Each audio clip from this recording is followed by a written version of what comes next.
Olá, sejam bem-vindos a mais uma aula de arte. Eu sou o professor Roberval Carvalho e eu estava aqui esperando você. Nessa aula nós iremos falar sobre poesia e arte concreta. O que será que poesia tem a ver com imagens? Será que artes visuais se relaciona com as palavras? Será que as palavras têm algum significado que pode ser traduzido em imagem? Como objetivo, nós iremos conhecer e analisar as poesias concretas, suas características e contextos. Eu leio palavras ou vejo uma forma? As letras formam palavras? As palavras formam imagens? Bom, a língua codificada como nós a conhecemos, será que quando nós falamos, nós desenhamos ideias em nossa mente e isso faz com que a gente se comunique, estabelecendo uma comunicação de entendimento? Ou será que as palavras são abstratas, elas não são desenhadas, elas não se desenham? Pois é, temos artistas que dentro da área artística brincam com as palavras, dando a elas formas, imagens. Bom, as palavras escritas também são imagens. Estamos acostumados a pensar a palavra escrita como suporte de ideias que nos permite a comunicação com outras pessoas. Mas você já observou que as palavras são compostas por linhas e tamanhos diversos? Reparou como uma mesma letra pode se apresentar de maneiras diferentes? Observe. Vejam a letra A de quantas possibilidades é possível escrevê-la. Veja. Quais dessas letras você mais se identifica? Você sabe que essas letras também representam personalidade. Sempre tem uma letra que você se identifica mais e utiliza ela para as suas escritas, por exemplo, nos sites de relacionamento social.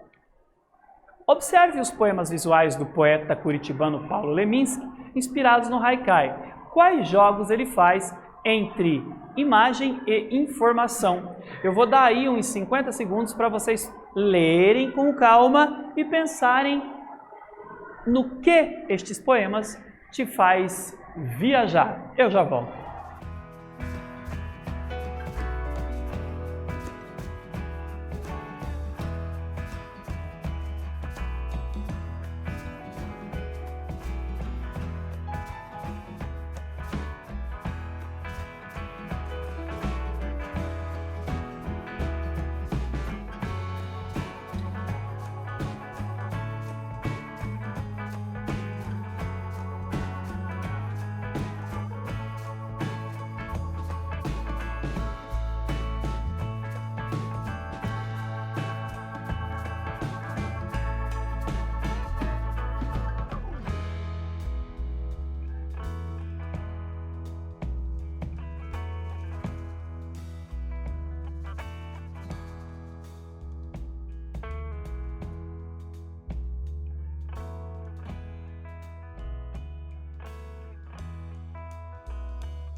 E aí, galera, conseguiram ler o poema, pensaram um pouco sobre ele, refletiram o que eles te fazem pensar? Vamos ler juntos? Amar é um elo entre o azul e o amarelo. Parece letra de música, né? Palpite, o grafite é o limite.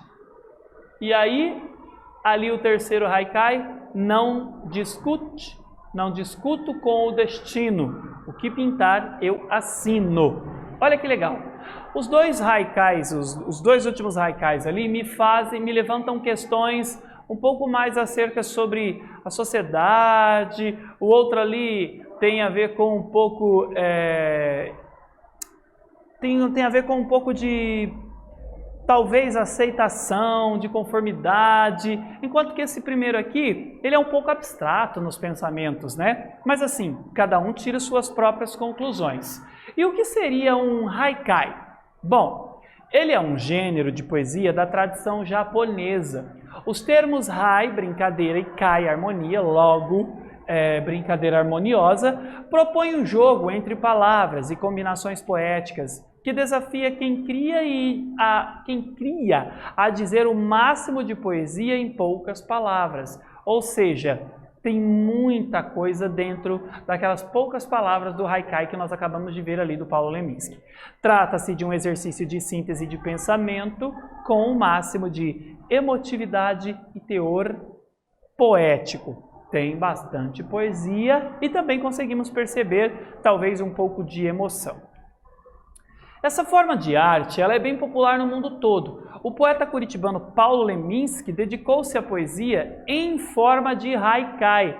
Para ele, o poeta não é só quem faz poesia, mas também quem sabe apreciá-la. Ler um poema é como ouvir o canto dos pássaros. É bonito e cada um sente como quer. Isso é tão contemporâneo, né? Olha que lindo! Ler um poema é como ouvir o canto dos pássaros. É bonito e cada um sente como quer. Essa poesia contemporânea do século 20, 21 é uma poesia que nos dá mais liberdade de pensamento, de imaginação, de criação.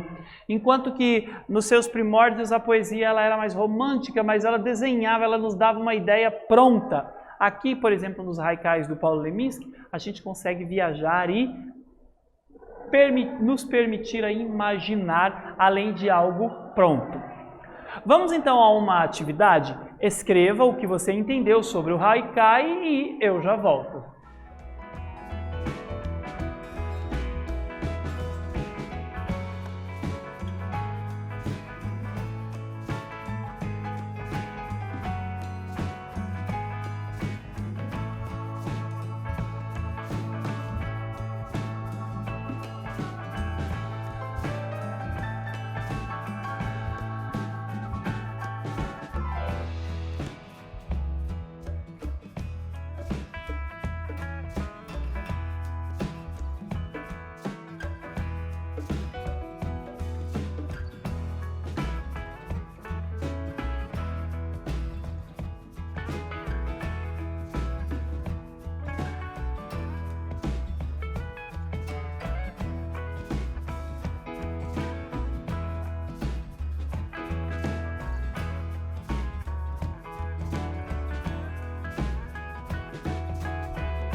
E aí, galera, conseguiu resolver a questão? Vamos lá? Bom, posso sugerir que haikai é um gênero de poesia da tradição japonesa, Os termos Hai, brincadeira, e Kai, harmonia, propõem um jogo entre palavras e combinações poéticas que desafia quem cria a dizer o máximo de poesia em poucas palavras. Como vimos nos poemas de Leminski, a palavra se integra à imagem, formando um novo sentido para o poema.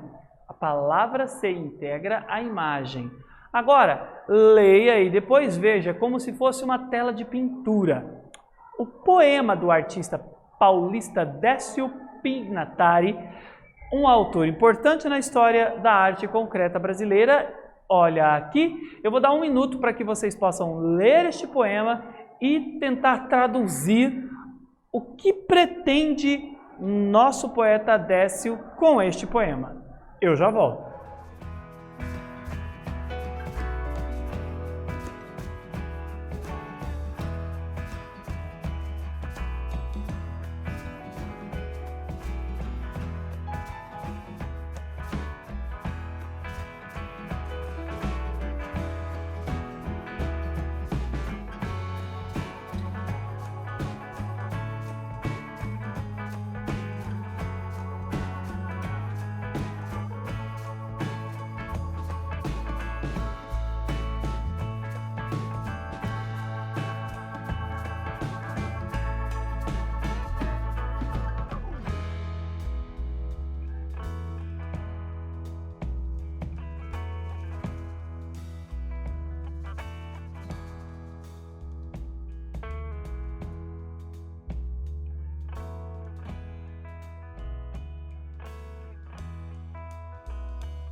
E aí, galera? Bom, conseguiu imaginar como uma tela de pintura? Olha só, o que você consegue imaginar a partir da leitura deste poema?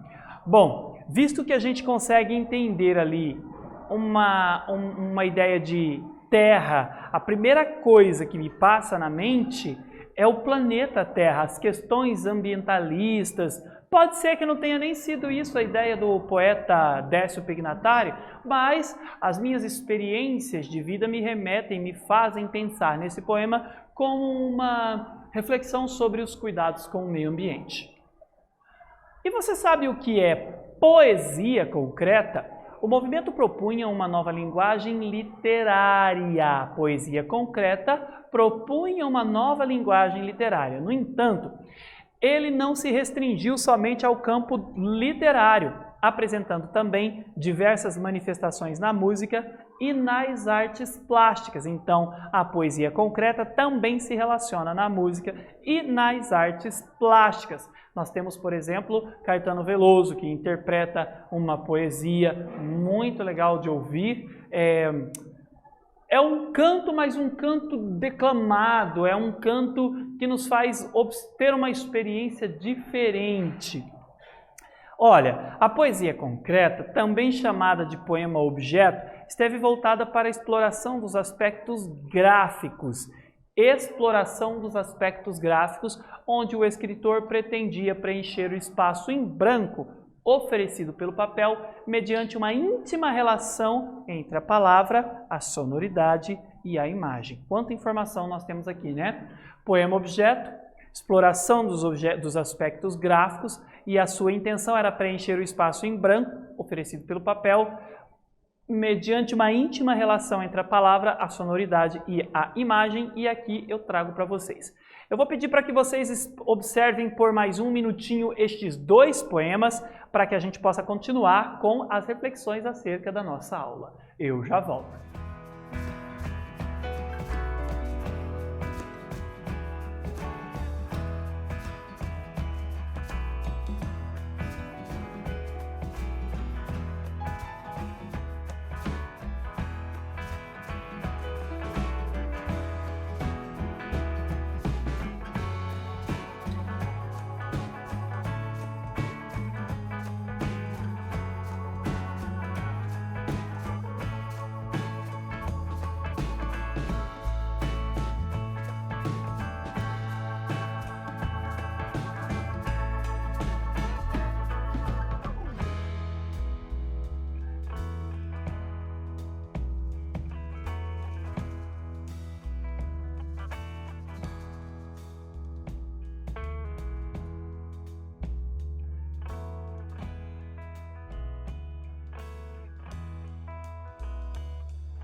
E aí, galera, conseguiram observar estes poemas? Bom, lembra aquele do Terra? Pois é, do Décio Pignatari, que eu falei para você que estava relacionado, que para mim se relacionava a questões ambientais, discutir o meio ambiente, né?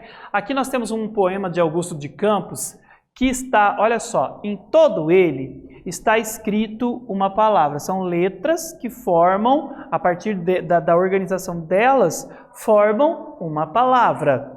Esta palavra é a palavra lixo e também me traz reflexões acerca sobre o consumismo, sobre sustentabilidade, questões do meio ambiente. No poema de Haroldo de Campos, observem, conseguiram ler? Aqui, olha, nós temos várias palavras. Se, nasce, morre, nasce, morre, nasce, morre, renasce, remorre, renasce. Então, pensa. Aqui você vai atribuindo essas palavras e que objeto, que desenho, que forma você tem ali na organização deste poema do Haroldo de Campos. É uma experiência diferente para cada um de nós. O que você vê, eu não irei ver. Agora eu vou pedir para que vocês observem estes outros 2 poemas para a gente continuar a nossa reflexão e eu já volto.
E aí, galera, conseguiu analisar o trabalho? Conseguiu analisar o poema? Veja, diversos poetas continuam atualmente desenvolvendo poesias visuais.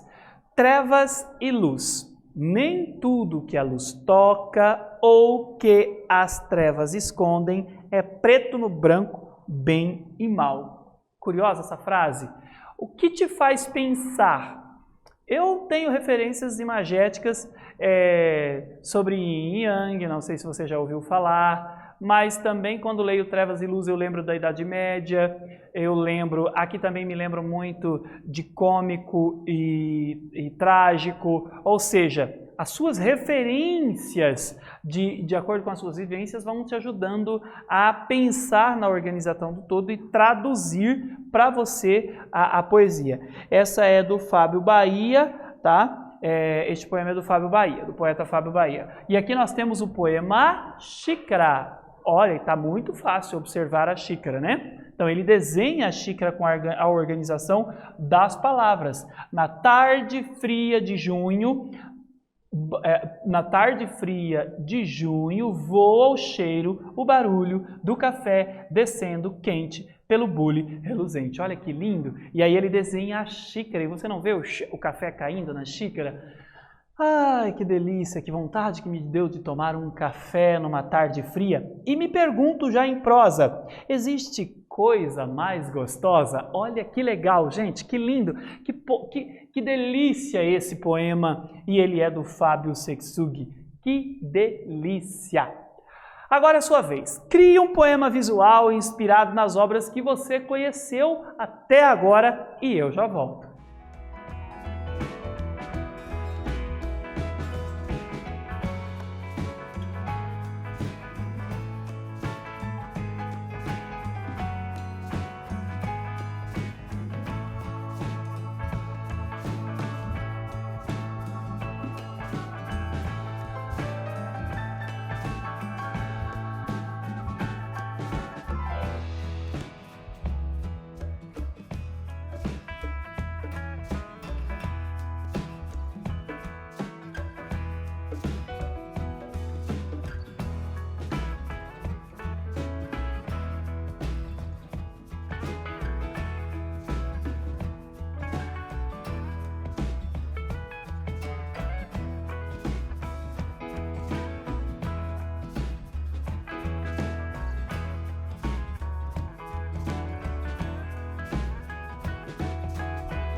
E aí, galera, conseguiu pensar no seu poema? Olha só que legal. O que eu mais gostei foi a tarde fria ali do café. Lembra a xícara, formando as palavras, formando uma xícara? O café, pode ser o café caindo ou as fumacinhas do café quente, bem gostoso. Quem sabe depois da aula eu corro tomar um café. Bom, nessa aula nós vimos as poesias concretas, suas características e contextos. Eu espero que você tenha gostado e até breve.